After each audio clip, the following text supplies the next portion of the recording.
His first-time promotion to Socceroos captaincy, his task to lead a national squad predominantly made up of inexperienced A-League-based, the passing of former Socceroo midfielder Ian Gray, as Pim Verbeek looked on for what could potentially have been his last in charge on Australian soil. As expected, the home team dominated from the opening whistle, determined to break a 37-year goal-scoring drought in Australia. Home supporters were baying for goals. Josh Kennedy doing his best to pierce the visitors' last line of defence. More physical opponents. Teenage prodigy Tommy Orr was always in the mix in his international debut.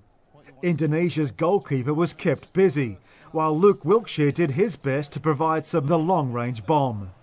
The opening goal finally arrived, Mark Milligan finishing off for his maiden goal at international level. Mark Milligan has his first international goal, and Australia just before...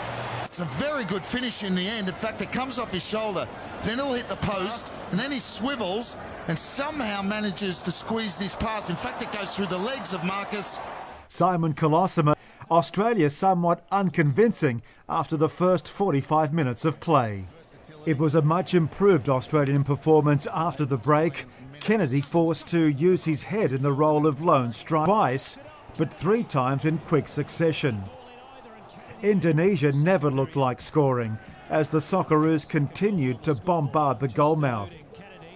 While the combinations and goals weren't forthcoming. This is good football by Australia. Kulina acted as a second striker, he too desperate to finish the night with a score to his name.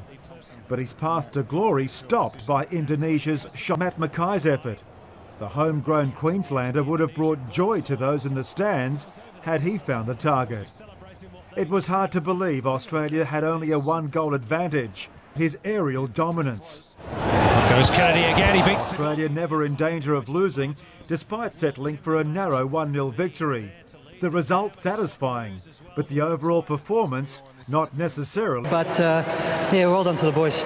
Australia through to the Asian Cup, to be held in Qatar in January next year.